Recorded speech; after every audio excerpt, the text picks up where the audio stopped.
कि sitting is new smoking. अगर आप सुबेरे बिस्तर छोड़कर और रात में बिस्तर पे वापस लेटने तक अगर आप 7000 स्टेप्स चलती हैं तो आपका वो एफर्ट सिर्फ 3000 स्टेप्स का है। ये 10,000 स्टेप का एफर्ट नहीं है। तो दूध वाला हल्दी पीने से हड्डी मजबूत होती है या नहीं? दूध इतनी मजबूत नहीं होगी क्योंकि दूध में और हमारे साथ खराबी क्या है, हम एक तकिया लगाते हैं, वो मोबाइल ठीक से नहीं दिख रहा है, 2-3 पता चलता हम बहुत बड़े ऊंचे तकिए लगा रहे हैं। कभी कभी तो रजाई वगैरह भी लगा लेते हैं। सब जो चाहे ऐसे लगा रहा है। जितनी आपका ठोड़ी और छाती का डिस्टेंस कम होगा उतनी आपके गर्दन पे प्रेशर पड़ेगा। पहले माँ बाप चिल्लाते थे कि बच्चों को घर के अंदर बुलाओ, पढ़ना है। अब माँ बाप ये चिल्ला रहे बच्चे को घर के बाहर निकालो, मोबाइल और कंप्यूटर को बंद करो। आप कम से कम दिन में 10 मिनट अपना हाथ ही ऐसे ऐसे कर लीजिए, छत पे कोई हुक लगा लीजिए, आप अपने शोल्डर की एक्सरसाइज कर लीजिए। आप वो भी नहीं कर सकते हैं तो बैठ के जॉइंट मोबिलिटी एक्सरसाइज कुछ 10 मिनट करिए। कई जगहों पर इसको प्रैक्टिस किया जाता है, पता नहीं आपको पता है या नहीं। जो प्रेग्नेंट लेडी होती हैं उन्हें सुबह सुबह जो है वो चूना घोर के पीने के कैसे पिलाया जाता है इसके? गेहूं के दाने जितना चूना अगर दही में मिला के पिया जाए। अगर आपको भी सर्वाइकल, बैक पेन, जोड़ों का दर्द, हड्डियों से जुड़ी समस्या है तो ये पॉडकास्ट आपके लिए है। इस पॉडकास्ट में हम आपको बताएंगे कि कैसे छोटे बड़े स्टेप उठाकर आप इन बीमारियों से, इन समस्याओं से हमेशा के लिए छुटकारा पा सकते हैं। इस पॉडकास्ट में डॉक्टर राहुल मोदी हैं जो आरोग्य मंदिर में अपनी प्रैक्टिस कर रहे हैं। देश ही नहीं, लंदन तक में इन्होंने जाकर अपनी पढ़ाई की है और तमाम नामचीन चेहरों को इन्होंने सर्वाइकल, बैक पेन और वो तमाम समस्याओं से छुटकारा दिला चुके हैं। तो ये पॉडकास्ट अंत तक सुनिए और अपनी समस्या से छुटकारा पाइए। मेरा सबसे पहला सवाल यही रहेगा आपसे कि ये जो कमर दर्द जो इतना बड़ा एक भूत बन के हमारे सामने खड़ा हो गया है, इसके पीछे का कारण क्या है? आज के इस मॉडर्न युग में जो सबसे बड़ी समस्या है और जो मैम ने खुद ही बोला कि कमर दर्द है, वो उसका सबसे बड़ा कारण इनएक्टिविटी है।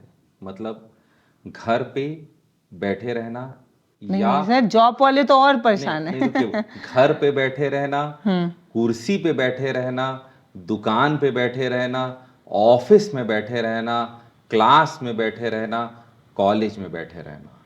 तो जब आप बहुत देर बैठे रहेंगे, एक ही पोजीशन में बैठे रहेंगे, लंबे समय तक बैठे रहेंगे तो आपको कमर दर्द जरूर हो सकता है। एक लाइन और बोली जाती है कि सिटिंग इज न्यू स्मोकिंग। ये बहुत से लोग सुन भी चुके होंगे, बोला भी बहुत बार जाता है कि आप अगर लंबे समय तक बैठेंगे तो जितना नुकसान आपको सिगरेट पीने से होता है उससे ज़्यादा नुकसान आपको कमर में हो सकता है और जिस वजह से आपको कमर में दर्द हो सकता है। तो कमर दर्द का एक कारण बैठे रहना है, और भी कारण है? बैठे रहना नंबर 1। दूसरा, हमारा भोजन बिगड़ चुका है। हम होममेड फूड से प्रोसेस्ड फूड की तरफ या पैक्ड फूड की तरफ जा चुके हैं। पहले घर का सारा भोजन घर में बनता था और हमें शायद हफ्ते 2 हफ्ते में एक बार कभी बाहर जाके खाना खाना पड़ता था। अब हम रेगुलर बाहर खाना खा रहे हैं। स्पेशली यंगस्टर्स जो स्कूल कॉलेज के बच्चे हैं वो रोज शाम कूल दिखने के लिए, ये कूल दिखने के लिए, कूल मान लीजिए, हम वेस्टर्न कल्चर को फॉलो करते हैं ना, तो हमें लगता है कि वो सुबह सुबह ब्रेड पर जब तक मक्खन लगाकर खाया नहीं तब तक हम मॉडर्न नहीं बनते हैं। हमारे यहाँ रोटी वोटी ये सब पुरानी चीज़ हो गई है, ब्रेड पे मक्खन रहेगा तभी हम मॉडर्न दिखेंगे। तो चीज़ें ये जो नूडल्स वगैरह ये सब चीज़ें आई हैं, ये सब कहीं ना कहीं मॉडर्न दिखने के चक्कर में आई हैं। टीवी में ऐड वगैरह हमने देखा, बच्चे बाहर जाते हैं वो देख के आते हैं, दूसरा बच्चा टिफिन में ये लेके आया है, तो इसलिए ये चीज़ें ऐसा हुई है। मतलब हम समय का अभाव हमारे पास हो गया है, ये भी सही है। तो हम चाहते हैं कि जो जल्दी से जल्दी हो पाए वो दिया जाए। मैं इसमें दोनों देखिए, ताली दोनों हाथ से बजती है। बच्चों को पसंद भी है, घर में काम भी ना करना पड़े, मम्मी तो लोग आलसी आपको सुबेरे आटा सानना पड़ेगा, तवा गरम करना पड़ेगा, बेलन चकले पे रोटी को बनाना पड़ेगा, उसके बाद उसको तवे पे डालना पड़ेगा, फिर सेकना पड़ेगा, फिर बच्चे के टिफिन में जाएगी। इसमें आपने क्या किया, फ्रिज खोला, ब्रेड निकाली, मक्खन लगाया, टिफिन में डाल दिया। सेकेंडली, एक और बात मैं बोलना चाहूंगा कि जो भी चीज जितनी ज्यादा प्रोसेस की जाएगी वो उतना टेस्टी होती चली जाएगी। और खाने में टेस्ट बढ़ाने का जो इजीएस्ट तरीका है वो प्रोसेसिंग एंड फ्राइंग है। अगर तला जाए किसी खाने को और अगर उसको प्रोसेस किया जाए और उसकी शेल्फ लाइफ बढ़ाई जाए, मतलब अगर उसमें प्रिजर्वेटिव डाला जाए जो लंबे समय तक उसको रखेगा, तो उसकी शेल्फ लाइफ बढ़ेगी और उसमें टेस्ट बढ़ेगा। मगर जो चीज़ जितने लंबे समय तक रहेगी उसमें न्यूट्रिएंट्स कम होते चले जाएंगे, उसमें पौष्टिकता कम होती चली जाएगी। दीदी, आप रोटी सेकती हैं अपने घर पे, और मैं आपको भी प्रणाम करूंगा कि आप कितने सारे हैट्स पहन रही हैं, रिपोर्टर की, आप यहाँ पॉडकास्ट कर रही हैं, आप एक छोटा बच्चा भी है आपका। बहुत बहुत अच्छा लग रहा है तारीफ सुन के। आप एक छोटा बच्चा भी है आपका। आप खुद देखिए कि आप अगर एक रोटी बनाती हैं तो क्या आप उसको 4 दिन तक खा सकती हैं? क्या आप उसको फ्रिज में रख के या बाहर? नहीं, उसमें स्वाद खत्म हो जाएगा, वो कड़ी हो जाएगी। पर आप ब्रेड को एक डब्बे में डाल के फ्रिज में रख के उसको आप 4 दिन 5 दिन चला सकते हैं। आप पैक्ड प्रोसेस बिस्किट को आप लंबे समय तक चला सकते हैं। तो हम इसे अपनी सुविधा के लिए जो है वो हम प्रोसेस फूड के पास चले गए, और न्यूट्रिशन एकदम नहीं है। जितने भी लोग इस पॉडकास्ट को सुन रहे हैं, मैं एक रिक्वेस्ट करूंगा, आप कुछ भी अगर पैक्ड फूड खाने जा रहे हैं, प्लीज उसको उल्टा करके पढ़ लीजिए कि उसमें क्या है। प्लीज उसके कंटेंट को गूगल कर लीजिए, ढूंढ लीजिए कि क्या है। प्लीज प्लीज प्लीज, आपको अगर आगे उस डब्बे पे लिखा है कि उसमें बहुत सारी पौष्टिकता है, बहुत सारी ताकत, बहुत अच्छा अच्छा सामान है, तो कृपा करके उल्टा उसको करके वो भी पढ़ लीजिए। आप अचंभित हो जाएंगे कि उसमें क्या है और उसमें कितनी ताकत है। थोड़ा तो मार्केटिंग की वजह से चीज़ें गड़बड़ हो रही हैं। रियल फ्रूट जूस के नाम पे आपको कलरफुल मीठा रस पिलाया जा रहा है जो जिसका फल से कोई लेना देना नहीं है। ठीक है, तो कमर दर्द एक बैठने की वजह से हो गया, एक हमारे खान पान की वजह से हो गया। एक ही तरीके का कमर दर्द होता है या अलग? अभी तो बहुत सारी चीजें बच गई। हाँ। हम लोग इस स्टूडियो में हैं, स्टूडियो एयर कंडीशनड है, और स्टूडियो में नेचुरल लाइट एकदम नहीं है। तो सनलाइट की कमी सबसे बड़ा कारण। हमारा घर बंद, हमारा ऑफिस बंद, हमारा शॉपिंग मॉल में पहुंच गई, हमारी कार वो बंद, हम कहीं भी जा रहे हैं, हम सन एक्सपोजर हमारा 0 हो गया है। तो जो विटामिन डी हमारी हड्डियों के लिए चाहिए वो हमें नहीं मिल पा रहा है।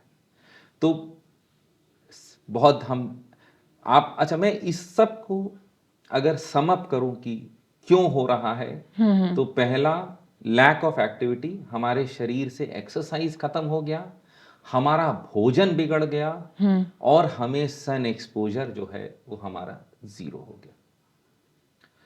थोड़े और कारण भी हैं, किसी का एक्सीडेंट हो जाए, कोई बहुत भारी सामान उठा रहा हो, कोई एक एक्साइटमेंट में लोग कहते हैं, अरे यार ये अलमारी है, रुको मैं ही धक्का देता हूँ, अरे ये सूटकेस मैं ही उठा देता हूँ।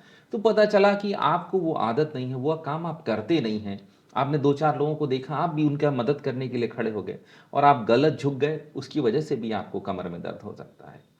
स्कूल के बच्चे बैग बहुत हाँ, ये मैं पूछूंगी अभी, क्योंकि जिस तरीके से हमारी स्कूलों में अलग अलग एक्टिविटी कराई जा रही है, बुक बहुत ज़्यादा हो जा रहे हैं, कॉपी बहुत ज़्यादा हो जा रही है, छोटे छोटे नर्सरी यूकेजी एलकेजी के बच्चे के बैग इतने भारी हैं कि वो उठाते नहीं बनता है, बच्चे अपने कंधे पे लेके जा रहे हैं। तो क्या इन सब वजहों से भी बैक पेन हो सकता है? जरूर हो सकता है। अगर बच्चे का बैग बहुत भारी है तो उससे भी बैक पेन हो सकता है, और उनका पोस्चर भी आजकल के बच्चों का बहुत खराब हो। बच्चों की बात मैं क्यों करूं, बड़ों का भी बड़ों पोस्चर का भी खराब खराब होगा। है। हम सबका, अगर हम सब इस तरह से हो गए हैं, हम भाई दोनों हाथ आगे हो चुके हैं, क्योंकि कंप्यूटर लैपटॉप सब बनाने का सामान आगे हो चुका है।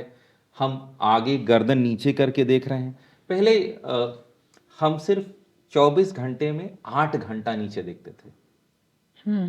आप गेस करना चाहेंगे कब? ऑफिस के टाइम पे? नहीं, हाँ। हम जब सोते थे तब हम तकिया लगाते थे, ओह। तो हमारा चिन और चेस्ट डिस्टेंस कम होता था, हमारी ठोड़ी हमारे छाती के पास आती थी और हमारी गर्दन नीचे रहती थी। और हम जब भी किसी से बात करते थे तो हम सामने देख के बात करते थे। हम पेपर वर्क भी अगर कर रहे थे या कंप्यूटर पे भी काम कर रहे थे या कुछ भी काम कर रहे थे, हम थोड़ी थोड़ी दूर पर सीधे देखने लगते थे। अब वो एकदम बंद हो गया है। अब कंप्यूटर छूटते ही हम अब हाथ अपने अपने मोबाइल मोबाइल पकड़ के फोन। नीचे देखने लग रहे हैं। तो हम अपना फॉरवर्ड बेंडिंग हमारे मतलब में हम आगे की आगे तरफ की झुक रहे तरफ हैं। झुकने लगे हैं। हर काम हम आगे झुक के कर रहे हैं। आप एक सिंपल बात समझिए, अगर आप किचन में काम करती हैं तो कटिंग और चॉपिंग काटने के लिए और सब्जी धोने के लिए उसको छोटे छोटे टुकड़ों में काटने के लिए आप आगे झुकती हैं, आपका हाथ आगे जाता है और आप काम करती हैं। सेल्फ बन गया ना, तो पहले शेल्फ नीचे बैठ के तो होता था सब कुछ। आप सब तो आपने सब्जी नीचे झुक के काटा, आपने गर्दन नीचे झुक के काम किया, फिर जैसे ही आपको मौका मिला आपने मोबाइल नीचे देख के आप उसको देखने लगी। तो हमारा पॉस्चर बहुत खराब हो गया। एक और चीज़ मैं बोलूँगा, पहले वुडन चेयर थी, उतनी कंफर्टेबल नहीं थी। अब आप देखिए रिक्लाइनर सोफ़ा आ गए हैं। हम हर जगह सिर्फ किस तरह से अपने शरीर को आराम दे पाएँ इसके इस इसका बंदोबस्त हो रहा है, हम जुगाड़। किस तरह से अपने शरीर को आराम दे पाए, हम इसकी ही चेष्टा कर रहे हैं। और हम फिजिकल एक्टिविटी अपनी जीरो कर चुके हैं। कोई तो एक सोशल मीडिया इन्फ्लुएंसर है, मुझे उनका नाम नहीं याद आ रहा है, उन्होंने कहा कि उन्होंने जिमिंग स्टार्ट किया था और उनका बैक पेन स्टार्ट हो गया। तो क्या महिलाओं को भारी वजन नहीं उठाना चाहिए, जिम नहीं जाना चाहिए? आप मैं नाम उनका मिस कर नहीं रही नहीं हूँ। आप जरूर जा सकते हैं। हम्म। किसी एक चीज मैं बोलूंगा, अगर बच्चा बढ़ता हुआ है, उसकी लेंथ हाइट बढ़ रही है, तो उसको बहुत हैवी वेट नहीं उठाने अपने देना। शोल्डर के ऊपर नहीं उठाना चाहिए। और हैवी वेट मतलब एक्सेसिव हैवी वेट। एक चीज़ मैं अपने जितने भी बैक पेन पेशेंट्स को या उनको रिकमेंड करता हूँ, लो वेट मोर रेप्स, मतलब हल्का वजन ज़्यादा रैप अगर आप करिएगा तो आपको उतना ही फायदा होगा जितना आप हैवी वेट और लेस रैप से करेंगे। सेकेंडली, प्लीज किसी दूसरे को देखकर एक्सरसाइज मत करिए। प्लीज जिम में अगर एक व्यक्ति 50 किलो उठा रहा है तो आप भी सोचिए आज मैं भी उठा के दिखा लूंगा। प्लीज देखिए उस आदमी को महीनों लगे होंगे या तो हफ्तों लगे होंगे, या वो एक्सपर्ट होगा या उसकी बॉडी बिल्ड अच्छी होगी जिससे वो 50 किलो उठा रहा है। आप पहले दिन दूसरे दिन गए और तीसरे दिन आपने कहा मैं उठा के दिखाऊंगा, ये मत करिए प्लीज। तो आप जिम जरूर जाइए, आप जरूर एक्सरसाइजेस करिए।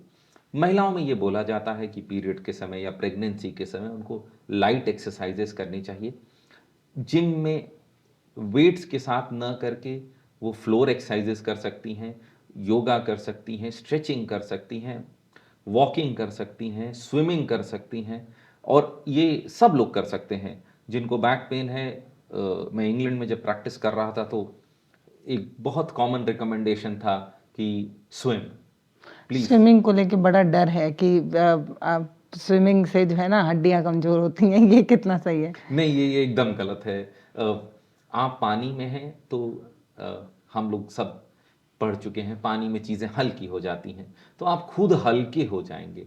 प्लस जो वाटर प्रेशर है या पानी का प्रेशर है वो आपके शरीर पे हल्की हल्की मालिश करता रहेगा। अच्छा। आपको डूबने अगर आपको तैरना नहीं आता तो प्लीज़ कमर तक का पानी, या आप जहाँ तक छाती तक के पानी में ही बस आप पानी के अंदर वॉक कर सकते हैं, उससे भी आपको बड़ा आराम मिलेगा क्योंकि एक आप हल्के हो जाएंगे, प्लस वो हल्की फुल्की मालिश करता रहेगा। तैरते समय हम पीठ के बल लेट के तैरते हैं, हमारा गर्दन 180 डिग्री एक तरफ, फिर पूरा 180 मतलब 90 डिग्री एक तरफ, 90 डिग्री एक तरफ घूमता है, तो हम 180 डिग्री अपने नेक को रोटेट करते हैं। हम अपने दोनों कंधों को पूरा मूव करते हैं और हम अपने कूल्हे, घुटने और एड़ी इसको भी चलाते हैं। हाथ मतलब स्विमिंग से अच्छी एक्सरसाइज तो नहीं है, स्विमिंग सबसे बेस्ट है। बेस्ट है। और अगर आपके पास तैरने की सुविधा है तो जरूर स्विम करिए। उससे अच्छी एक्सरसाइज नहीं हो सकती, वो आपके शरीर के लिए बहुत अच्छी चीज़ है। हम लोग बात करते करते सोल्यूशन की तरफ भी चलेंगे या सोल्यूशन को लास्ट में लेंगे? आप क्योंकि बात करते जैसे अभी आपने ऑफिस कल्चर की बात की, बड़ी मजबूरी है 8 से 10 घंटा काम करना, सबका घर उसी से चल रहा है, उसी से तनख्वाह आ रही है। तो ऐसा क्या करें कि हम अपने काम को भी करते रहें और हम बैक पेन से भी बच जाएं?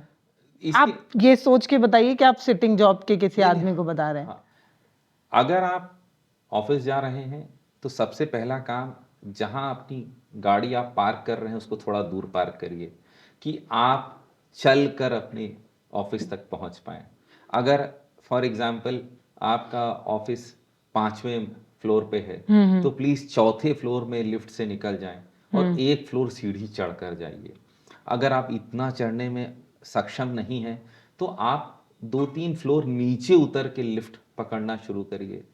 आप अपने डेस्क पे पानी की बोतल मत रखिए और हर 1 से 1.5 घंटे पे उठकर पानी की बोतल या पानी पीने जाइए। आपको रास्ते निकालने पड़ेंगे चलने के लिए। आप अपने घर पहुंचिए, उसके बाद 15 मिनट चल के देखिए। आपको उसी काम में, उसी दिनचर्या में अपने शरीर के लिए समय निकालना निकालना पड़ेगा, अलग से कोई टाइम नहीं आएगा, ये नहीं नहीं आपको अपने आप से करना है। यस। आप ये पहले लोग बीमार क्यों नहीं पड़ते थे? क्योंकि वो जाने अनजाने में एक्सरसाइज कर रहे थे। उस साइकिल, अब बच्चे क्यों बीमार नहीं पड़ते? सारे बच्चे साइकिल चला रहे थे, सब लोग फुटबॉल क्रिकेट खेल रहे थे, कबड्डी खेल रहे थे, दौड़ रहे थे। पहले माँ बाप चिल्लाते थे कि बच्चों को घर के अंदर बुलाओ, पढ़ना है। अब माँ बाप ये चिल्ला रहे बच्चे को घर के बाहर निकालो, मोबाइल और कंप्यूटर को बंद करो, टीवी को बंद करो, बाहर निकालो। सो आप ये देखिए ना क्या शिफ्ट आया है। एक्टिविटी बहुत जरूरी है और ये कहा जाता है अगर आप फिजिकली एक्टिव हैं तो आप हर बीमारी से लड़ पाएंगे। आप हम लोग अभी ठीक है, अगर हम फिजिकली एक्टिव होने की बात कर रहे हैं तो कितना एक्टिव होना चाहिए, मतलब आपके हिसाब से? आपको दिन में एक बार ये जरूर महसूस करना चाहिए कि आपकी सांस फूल रही है। इतनी एक्टिविटी आपके लिए जरूरत है। सबसे सस्ता जिम या इक्विपमेंट जो आपको मिल सकता है वो है स्किपिंग रोप, कूदने वाली रस्सी। तो उससे घुटना दर्द नहीं शुरू हो जाएगा? अरे धीरे धीरे शुरू करिए। मैंने पहले क्या, पहले वॉकिंग शुरू करिए। अगर आप वॉकिंग में हो जाए तो हल्की जॉगिंग शुरू करिए। आपके पास स्किपिंग से क्या फायदा होगा? समय है नहीं आपके पास, तो आप जितना जल्दी अपने फेफड़ों को खोल पाएंगे वो आपके लिए उतना अच्छा होगा। Exercise is very very important for you. किसी भी रूप में आप कर सकते हैं। स्विमिंग, कोई भी sport, badminton, table tennis, football, मतलब ऐसा स्पोर्ट्स खेलिए जिसमें आपको दौड़ना पड़े। आपको फिटनेस की, आपके शरीर को बहुत जरूरत है। आपके पास आप कुछ नहीं कर सकते, आप बेसिक वॉकिंग शुरू करिए। वो भी आप नहीं कर सकते, आपके घुटने में दर्द है, कमर में दर्द है, तो प्लीज पुराने जमाने में जिस तरह से दही मथी जाती थी, किसी भी दरवाजे के हुक में एक रस्सी बांध लीजिए और आप कम से कम दिन में 10 मिनट अपना हाथ ही ऐसे ऐसे कर लीजिए। छत पे कोई हुक लगा लीजिए, आप अपने शोल्डर की एक्सरसाइज कर लीजिए। आप वो भी नहीं कर सकते हैं तो बैठ के जॉइंट मोबिलिटी एक्सरसाइज कुछ 10 मिनट करिए। अपने शरीर को जरूर हिलाइए, क्योंकि अगर आपका शरीर नहीं हिलेगा तो आपका रक्त संचार थोड़ा धीरे हो जाएगा, स्लगिश हो जाएगा। आपके शरीर में टॉक्सिन्स इकट्ठा होते चले जाएंगे। तो इसीलिए movement is the new medicine. और कुछ लोग इसको इसीलिए कहते हैं मूवमेंट मेडिसिन, कि चलिएगा तो दवा अपने आप होती चली जाएगी। ठीक है, तो कमर दर्द एक तरीके का होता है या कमर दर्द भी कई तरीके के होते हैं? बहुत बहुत सारे तरीके हैं। एक, अगर हम मोटा मोटी दो तरह से जोड़ना चाहें कि एक फिजियोलॉजिकल होता है, एक पैथोलॉजिकल होता है। जैसे आपकी सारी रिपोर्ट्स नॉर्मल आएंगी तब भी कमर में दर्द हो रहा है, खिंचाव हो गया, आप उस दिन ज़्यादा चल लिए, प्रेगनेंसी के समय आपको एकाएक कुछ भारी वजन उठाना पड़ा, आपकी मांसपेशियां खिंच गई, किसी ने आपको खींच दिया, कुछ चोट लग गई, वो हो सकता है। दूसरा, आपकी एक्सीडेंट हो गया हो, आप बहुत बहुत भारी वजन उठा रहे हो, आप बहुत मोटे हो, आपका डिस्क जो है अपनी जगह से हट गई हो, आपका जो रीढ़ की हड्डी है उसमें कैल्शियम कम होने की वजह से वो मतलब हड्डी छोटी हो गई हो, या आप मतलब आपको हड्डियों में कोई इन्फेक्शन हो गया हो, नसों में कोई इन्फेक्शन, बहुत सारे जो कारण हैं जिससे आपको कमर में दर्द हो सकता है। बट अमूमन जितने लोगों से या जितने मरीज मैं देखता हूँ उसमें अधिकतर लोगों को या तो डिस्क जो है रीढ़ की हड्डी के बीच में जो डिस्क होती है वो अपनी जगह छोड़ देती है, या उनको मैकेनिकल बैक पेन या उनके काम की वजह से उनकी रीढ़ की हड्डी कैल्शियम की कमी की वजह से इन कारणों से मुझे अभी जब आपने कैल्शियम का जिक्र किया तो मुझे बताइए, क्या दूध पीने से वो कवर हो सकता है? हड्डी टूटती है या किन्हीं वजहों से जब ऐसा कुछ होता है तो घर में जो दादी माएँ होती हैं वो कहती हैं हल्दी वाला दूध पियो, हड्डी जो है वो जल्दी जुड़ेगी। कितना सच है? दीदी पहले आप ये बताइए हल्दी का क्या उपयोग है?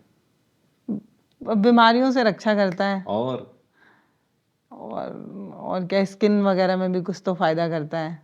एंटी इंफ्लेमेटरी हाँ है। हाँ हाँ हाँ तो हमारे यहाँ देखिए कहीं चोट लगी हल्दी लगा दो। हाँ हाँ हाँ आप हल्दी, टर्मरिक, वो एक एंटी इंफ्लेमेटरी, कहीं भी शरीर में अगर इन्फ्लेमेशन हो रहा होगा उसमें हल्दी आराम देगी। दूध एक कैल्शियम सोर्स है, बट मैं ये पर्सनली ये मानता हूं कि दूध जो मिल्क है it is food for growing child, और दूध को पचाना थोड़ा मुश्किल है। दूध से ज़्यादा ईजिली पचती है दही, उससे ईजिली पचता है छेना। तो हम कोशिश करें कि हम कैल्शियम रिच फूड खाना शुरू करें। और कैल्शियम किस में है? रागी में है, तिल में है, मखाने में है, आप दूध में है, दही में है।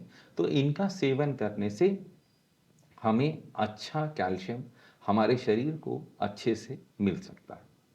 तो दूध वाला हल्दी पीने से हड्डी मजबूत होती है या नहीं? दूध इतनी मजबूत नहीं होगी क्योंकि दूध में बहुत कम कैल्शियम है, बहुत कम कैल्शियम है। ठीक है। आजकल ना डाइट में भी पता नहीं ईगो डाइट, पता नहीं कौन कौन डाइट चल रहा है, उसमें लोग दूध को अवॉइड कर रहे हैं, बहुत लोग नॉनवेज अवॉइड करते हैं। उनके लिए प्रोटीन सोर्स फिर क्या होगा? हमारे पास पल्सेस, हमारे पास छोला, राजमा, मूंग, मोठ, चना, इनमें बहुत अच्छा प्रोटीन है। ग्रीन लीफी वेजिटेबल्स में भी अच्छा प्रोटीन है। मैं एक कैल्शियम के लिए मैं पूछ रही हूँ, जो वीगन डाइट फॉलो करते हैं जो लोग, वो लोग क्या करें फिर? तिल है, रागी है, मखाना है, उसमें अच्छा कैल्शियम है। आप कैल्शियम खा रहे हैं, अगर आप सूर्य का प्रकाश अपने शरीर पे नहीं ले पा रहे हैं तो उस कैल्शियम का लाभ आपको नहीं मिलेगा। ये बात सब लोग अच्छे से जानिए।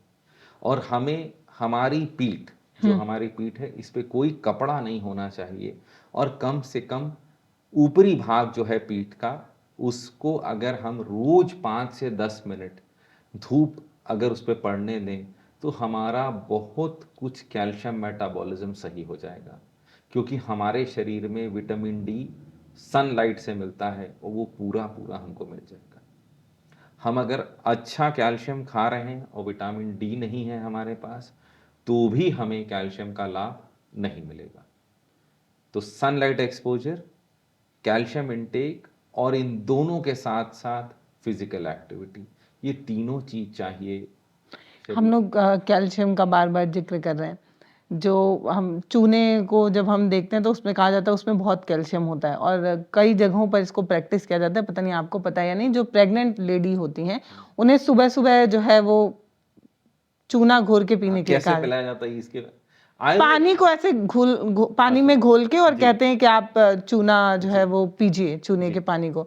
तो मैं ये समझना चाह रही हूँ कि क्या चूना खाने से कैल्शियम मिल सकता है? ये 100% कैल्शियम सप्लीमेंटेशन नहीं है। आयुर्वेद में एक बात बोली जाती है कि गेहूं के दाने जितना चूना अगर दही में मिला के पिया जाए तो हमारा शरीर जो है उसको कैल्शियम मिलेगा।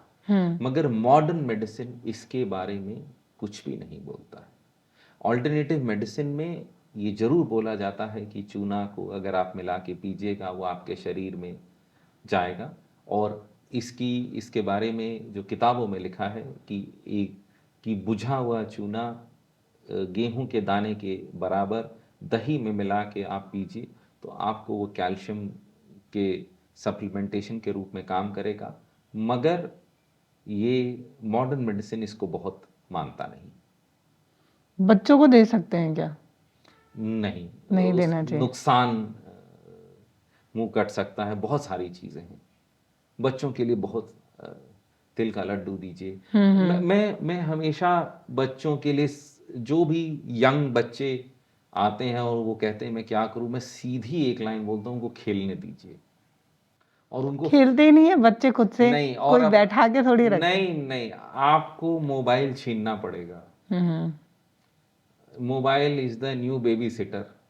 आपको उसका मोबाइल छीनना पड़ेगा। अगर आप उसका मोबाइल और उससे छीन लेंगे, आप उससे अगर टीवी का रिमोट छीन लेंगे तो उसके पास जब कुछ करने को नहीं होगा तो पक्का बाहर निकलेगा। आपको अपने बच्चे को घर के बाहर निकालना पड़ेगा, उसको एक धूप में उसको एक्सपोजर देना पड़ेगा, खेलना पड़ेगा, दौड़ना पड़ेगा उसको। फिट आप अपने शरीर की हर हड्डी, हर मांसपेशी, इवन अपने दिमाग तक को ठीक कर सकते हैं कि अगर आप रोज कुछ अच्छी फिजिकल एक्टिविटी करें, कुछ एक्सरसाइज करें। एक ये भी थ्योरी बहुत चलती है कि आपको स्मार्ट वॉच पहनना है और 10,000 स्टेप काउंट करने हैं। ये कितना सही है वॉकिंग के लिए?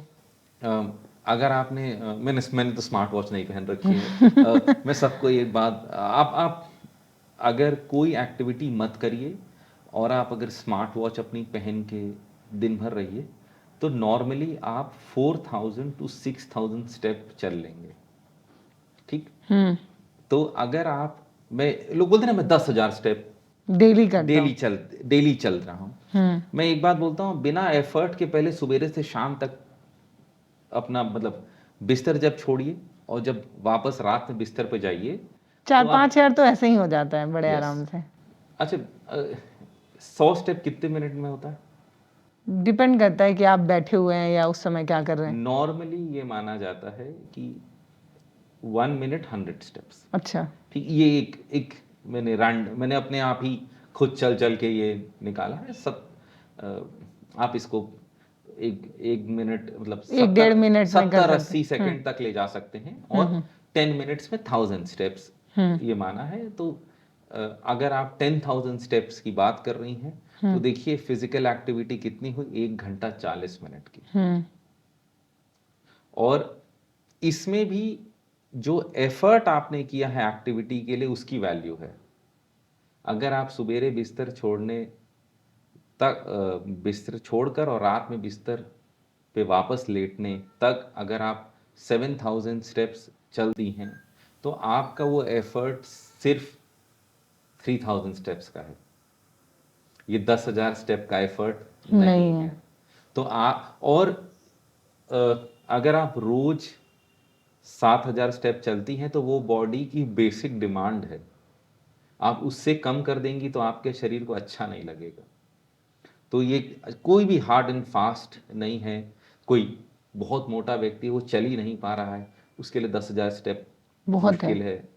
आपको यंगस्टर्स मिलेंगे, एथलीट्स मिलेंगे, डिफेंस पीपल मिलेंगे, डॉक्टर्स मिलेंगे जो खूब चलते हैं। मेडिकल कॉलेज में जो बच्चे हैं वो दिन में 15,000 16,000 स्टेप चल लेते हैं। तो आपको जो भाई क्रिकेटर्स हुए, फुटबॉलर्स हुए, वो अपने वार्म अप में ही उससे ज़्यादा स्टेप चल देंगे।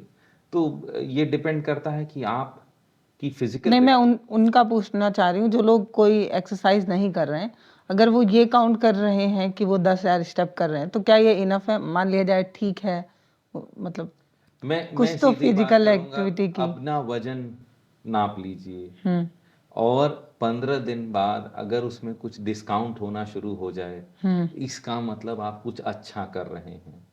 अगर कोई डिस्काउंट नहीं हो रहा है, आप वैसे के वैसे हैं, या थोड़ा बहुत आपका वजन बढ़ जा रहा है वो एक्सरसाइज करने से, तो इस आपका एफर्ट कम है। आपको एफर्ट करना पड़ेगा। और अगर आप 1 महीने तक 10,000 स्टेप पे हैं तो प्लीज़ अगले महीने उसको 11,000 स्टेप तक ले जाइए। आपको थोड़ी बहुत एक्टिविटी अपनी बढ़ानी पड़ेगी, तभी आपको अच्छा रिजल्ट मिलेगा। ठीक है। बैक पेन के लिए सबसे बड़ी चीज़ तो ये कहा जाता है कि आप बहुत ज़्यादा बैठते हैं, ऑफिस कल्चर में तो बैठना पड़ता है। तो क्या कोई तरीका है जिससे कम किया जा सकता है? मतलब कोई ऐसा बैठने का तरीका या कुछ ऐसा अगर आप बताएं कि कैसे वो कम हो, क्योंकि काम तो करना है, मजबूरी है। सबसे पहला सिट स्ट्रेट, हम्म। सीधा बैठिए। सेकंड, जो मैंने पहले भी बोला कि आप पानी को अपने टेबल से दूर रखिए, कि आप हर 1-1.5 घंटे पे उठकर पानी पीने के लिए जा रहे हैं। आप अपने ऑफिस में जो लड़का जो काम करता है कि चाय बना के ले आओ, जरा मेरे लिए पानी ले आओ, अरे ये फोटो कॉपी करने के लिए जरा तुम, वो सब काम खुद करना शुरू करिए।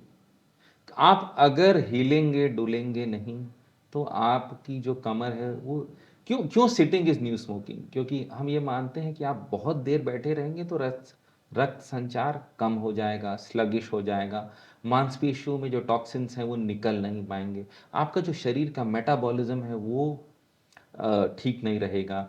बहुत देर अगर हम एक पर्टिकुलर पोजीशन में लंबा बैठते हैं तो वो मांसपेशियों को मालूम चल जाता है कि यही उनके लिए नॉर्मल है, तो उनका जो डेवलपमेंट है, स्ट्रेंथ है, वो भी कम होने लगती है। तो इसीलिए थोड़ी बहुत एक्टिविटी शुरू करिए। पानी पीजिए।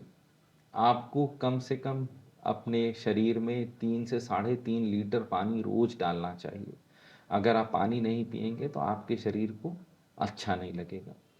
आपको 250 ग्राम सलाद और 250 ग्राम फल रोज खाना चाहिए, उसमें आपको सारे न्यूट्रिएंट्स मिल जाएंगे। आप नहीं खा पा रहे हैं तो किसी एक फल को खाइए, मगर प्लीज़ एक थोड़ा अच्छी क्वांटिटी में 200-250 ग्राम फल अगर आप रोज खाएंगे तो आपको सारे न्यूट्रिएंट्स, ट्रेस एलिमेंट्स आपको, सेलेक्टेड फ्रूट है या कोई भी जो कोई भी मिल रहा फ्रूट है? खाइए। इसमें भी एक चीज़ और, ऋतु के अनुसार फल, ऋतु के अनुसार सब्जी खाइए। ये मत सोचिए कि आप कोई बहुत महंगा फल है वो विदेश से लाके खा रहे हो उससे ज़्यादा फायदा होगा, नहीं। जो आपके क्षेत्र में, आपके एरिया में जो फल उग रहा है वही आपके लिए सबसे अच्छा है, क्योंकि उसको ना प्रोसेस किया गया है, ना उसमें केमिकल डाला गया है, वो पेड़ से टूट के सीधे आपकी प्लेट पे पहुंचा है, तो ये सबसे अच्छा है। अब जूतों को लेके भी कहा जाता है कि जूता लेते वक्त आपको खास तौर पे ध्यान रखना चाहिए, और महिलाएं तो आजकल हाई हील्स वगैरह भी पहनती हैं। तो पहला सवाल हील्स को लेके करते हैं कि क्या हाई हील्स पहनने से कमर दर्द हो सकता है? हाई हील्स हम पहनते क्यों हैं? सुंदर दिखने के लिए, सुंदर के, हाइट लंबी यस, दिखने के लिए। तो हम लोग अपनी लंबाई बढ़ाने के लिए हाई हील्स पहनते हैं। हमारा पैर जब भगवान ने डिज़ाइन किया था तो वो ऐसा था कि एड़ी जो है वो पूरी जमीन पे रहेगी, और हम बात करते समय इसको वॉकिंग बायोमैकेनिक्स कहते हैं, कि हम पहले अपनी बड़ी उंगली, उसके बाद बीच का पैर, फिर पीछे का पैर, हम इस तरह से चलते हैं। जब हम, और हमारा पूरा जो शरीर का वजन है वो हमारे दोनों पैरों से जमीन पे जाता है। अगर हम 80 किलो के हैं तो एक पैर हमारा 40 किलो वजन जमीन पे डालेगा, एक पैर 40 किलो वजन जमीन पर डालेगा। अब आप ये देखिए कि वो जो अ, पैर है जो कि पूरा था, आपने क्या किया कि उसको करीब 45 से लेके 60 डिग्री तक उठा दिया। तो जहां वो उठा, उस आपकी जो लंबाई है वो तो 4 या 6 इंच बढ़ी, मगर उसने आपके पूरे शरीर के जो बायोमैकेनिक्स है उसको चौपट कर दिया। आप मैम ये बताइए कि सबसे ज़्यादा हाई हील्स पहन के दर्द कहाँ होता है?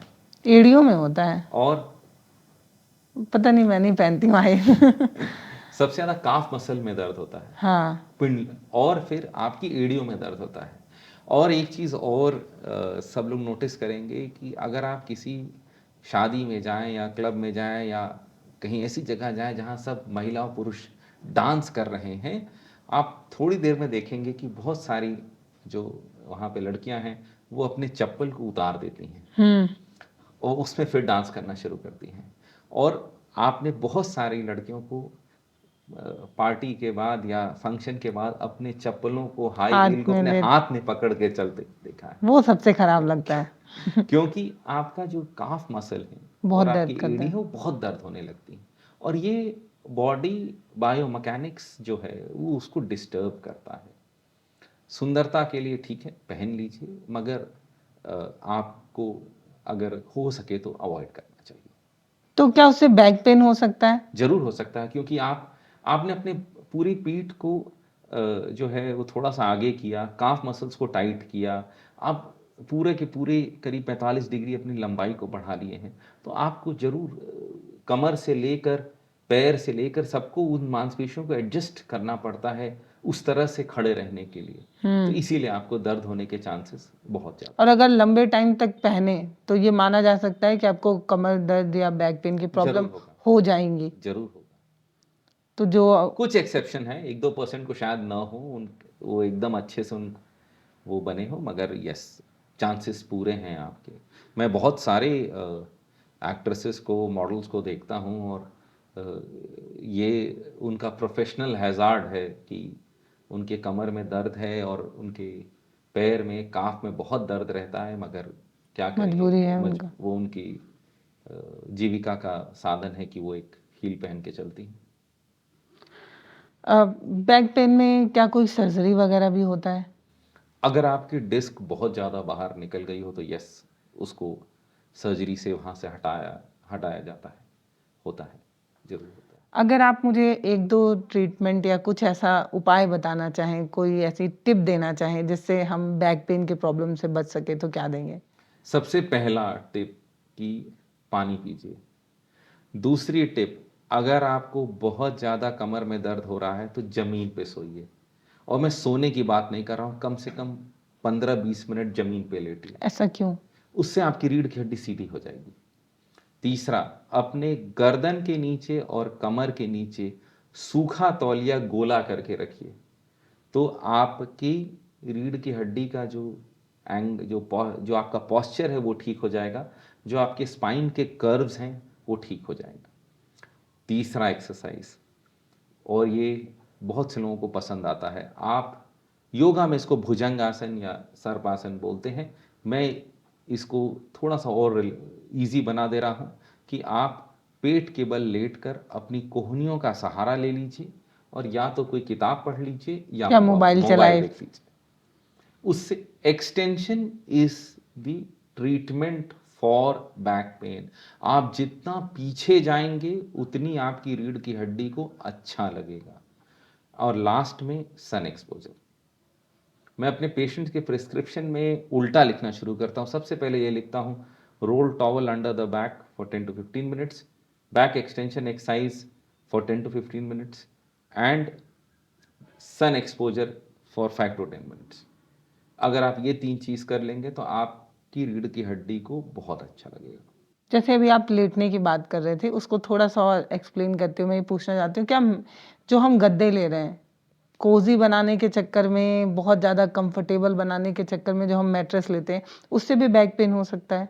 बहुत सॉफ्ट, अगर आपकी आदत नहीं है सोने की, तो बहुत सॉफ्ट मैट्रेस आपके कमर में दर्द ला सकती है, इसीलिए जमीन पे वो हार्ड तो क्या बेड। बहुत जो सख्त होती हैं मैट्रेस, उससे भी प्रॉब्लम हो सकती है? क्योंकि कहते हैं कि बहुत ज़्यादा टाइट है, आप उसमें कम, मतलब जब भी करवट ले रहे हैं आपका ये दब रहा है, हाथ दब रहा है, आप कंफर्टेबल नहीं हो पा रहे हैं, आपकी नींद अच्छी नहीं आ रही है, तो इस वजह से आपको कमर दर्द से तो आप बच जाएंगे, लेकिन आप अलग किसी अनिद्रा की प्रॉब्लम और ये सारी प्रॉब्लम हो जाएगी। तो इसमें कितना आप बड़ा कंफ्यूजन है। आपकी छोटी सी डॉटर बच्ची है, हाँ। तो आपने कभी उसने कंप्लेन किया कि मुझे ऐसे गद्दे पे सुलाओ तो नहीं नहीं नहीं।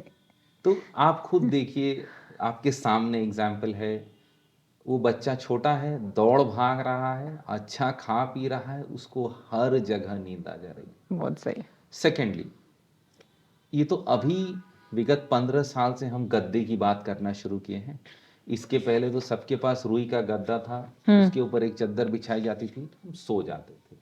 तो बहुत सॉफ्ट, बहुत ये मेडिकली कहा जाता है कि अगर आपका बेड बहुत सॉफ्ट होगा तो आपको कमर दर्द होने के चांसेस बढ़ जाएंगे। अच्छा, और देखिए ये हर इंसान के लिए ये है, किसी को किसी गद्दे पे नींद आती है, किसी को किसी तरह से नींद आती पर है। एड्स वगैरह में दिखाता है ना कि आपको फला मैट्रेस का ही इस्तेमाल करना चाहिए, या अगर बहुत ज़्यादा सॉफ्ट है तो आप ऐसे कर्व बनता है, जिस तरफ आप मुड़ते हैं उस तरफ कर्व बनता है, तो हड्डियाँ, बैक पेन हो सकता है। ये प्रचार का एक माध्यम है। क्या अगर किसी एक पर्टिकुलर गद्दे से बैक पेन खत्म हो सकता है तो प्लीज़ इस्तेमाल कर लीजिए, मगर मेरा ये मानना है कि आप ज़मीन पे कोई भी योगा मैट डाल के या एक पतली चादर डाल के अगर उसके ऊपर 15 मिनट सीधा लेट लेते हैं, अपने पीठ के बल लेट लेते हैं, चेहरा ऊपर करके लेट लेते हैं, तो वो आपको एक परफेक्ट आराम देगा। बैक पेन के मरीजों को मैं ये बोलता हूँ कि अपने पैर के बीच में एक तकिया रख के सो लीजिए। अगर आप करवट लेके सोते हैं तो कर्वेज, आपका जो पीठ है वो कर्व नहीं करेगी, तो उससे आपको आराम मिल सकता है। बहुत हार्ड और बहुत सॉफ्ट दोनों कभी इंडिविजुअल्स के ऊपर है कि उनको क्या फायदा होगा। तो लेकिन फर्स्ट तो हार्ड ही होगा। Yes, hard is better than soft. ये एक बहुत मतलब आपके कमर के लिए सबसे अच्छी चीज़।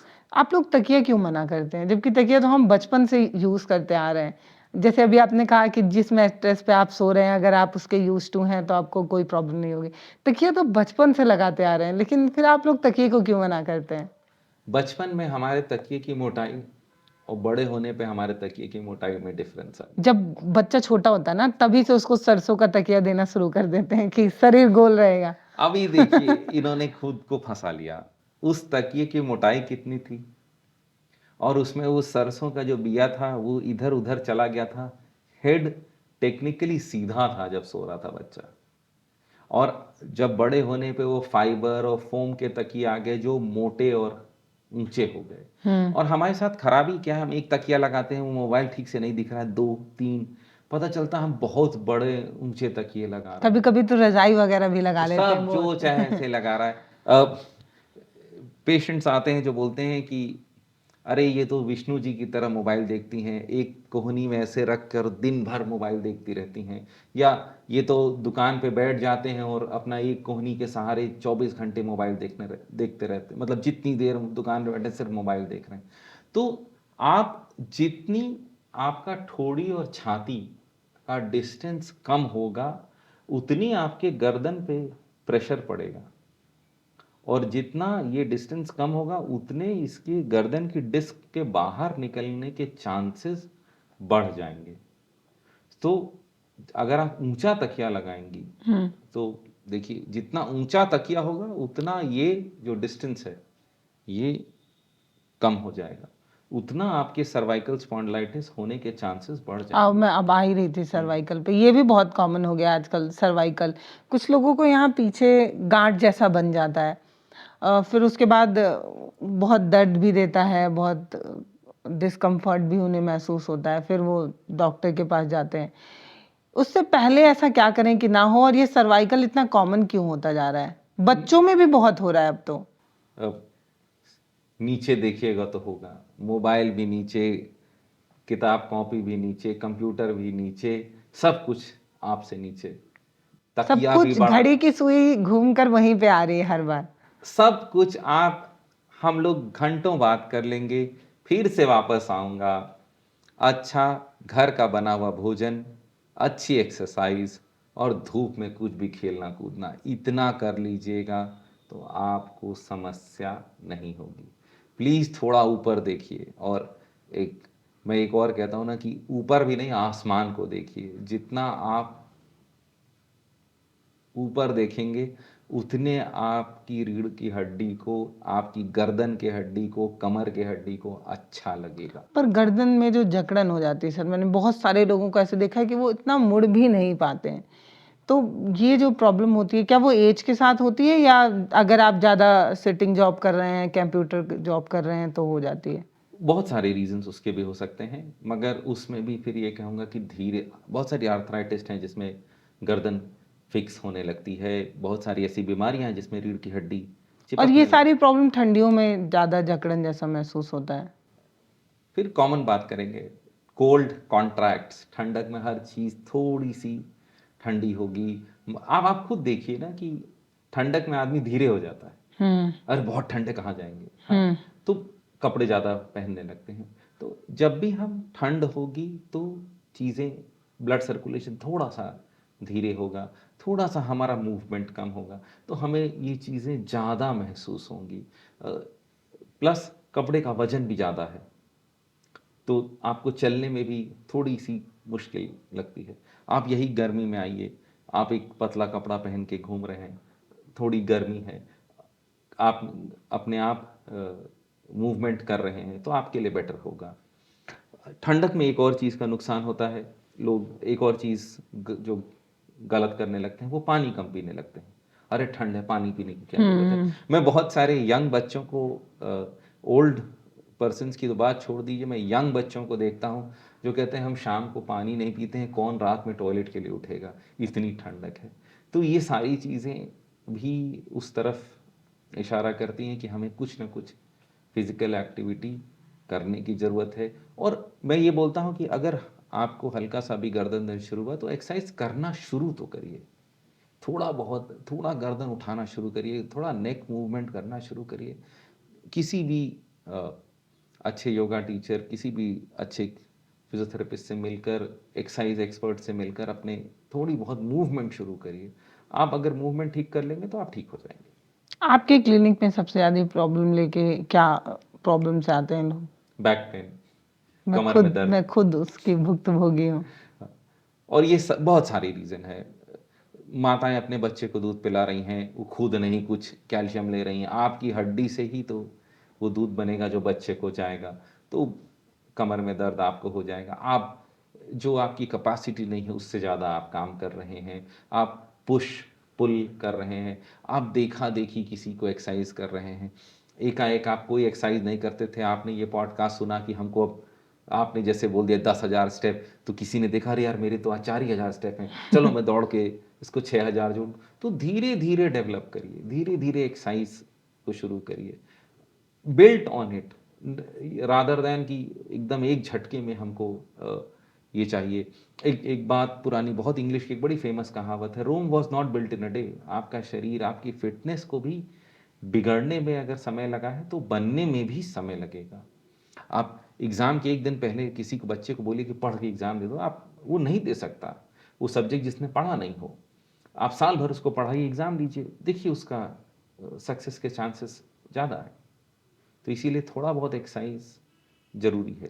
मुझे लग रहा है हमने 40 मिनट की बातचीत की होगी, उसमें सबसे बड़ा की पॉइंट आपने जो दिया वो ये कि दिन में एक बार आपकी सांस फूलनी ही चाहिए, चाहे आप दौड़ के फुला रहे हैं, रस्सी कूद के फुला रहे हैं, साइकिलिंग से फुला रहे हैं, जैसे भी आपको महसूस होना चाहिए दम घुटने जैसा, तब आप ये मान लेंगे कि आप फिजिकली जो है वो एक्टिव हैं। नहीं, मैं दम घुटाने तक की बात नहीं कर रहा हूँ, बट आपको फील जरूर होना चाहिए, छाती फूल रही है, छाती फूल रही है, सांस लेने में आपको एक आपके लंग्स का एक्सपेंशन चाहिए, आपको फिजिकल एक्टिविटी चाहिए, आपको भोजन चाहिए जो घर का हो, ऋतु के अनुसार हो। और इवन नेचुरोपैथी, योगा, आयुर्वेद, जितनी ऑल्टरनेटिव मेडिसिन्स हैं, वो सारी एक बात बोलती हैं कि हमारा 90% बीमारी हमारे पेट से पैदा होती है। मतलब अगर हमारा पाचन तंत्र ठीक नहीं है तो वो सारे न्यूट्रिएंट्स, सारी अच्छी चीज़ें जो भोजन में है उनको पचा नहीं पाएगा और वो हमको गड़बड़ कर देगा। हम कमर दर्द की बात कर रहे हैं, अगर आपका कैल्शियम ठीक से एब्जॉर्ब नहीं हो पा रहा है तो आपका वैसे ही शरीर में कैल्शियम कम हो जाएगा। आप पानी कम पी रहे हैं, आपका पाचन तंत्र ठीक से काम ही नहीं कर रहा है, आप बार बार उसको, आपका पेट नहीं साफ हो रहा, बार बार प्रेशर लगा रहे हैं, तो उसका प्रेशर कहीं ना कहीं रीढ़ की हड्डी पे जाएगा ही जाएगा आपको। तो मेरा ये कहना है कि आप एक्सरसाइज को अपना दोस्त बनाइए, और अगर आप अच्छा एक्सरसाइज और अच्छा भोजन कर लेंगे तो आप अधिकतर बीमारियों से, मैं कमर दर्द की बात नहीं कर रहा हूँ, अधिकतर बीमारियों से अपने आप को बचा। अभी जब आप आयुर्वेद और उसकी बात कर रहे थे तब आप ये तब एक चीज़ का जिक्र हुआ, आजकल लोग जांच कराते हैं, उन्हें पता चला विटामिन डी कम है, वो गए विटामिन डी सप्लीमेंट उठाया, खाना शुरू कर लिए, B12 कम है तो उसका कोई सप्लीमेंट मिल रहा है, वो ये सप्लीमेंट कितना हेल्प करता है और क्या ये अपने आप से ले सकते हैं या बिना डॉक्टर के सलाह के नहीं लेना चाहिए?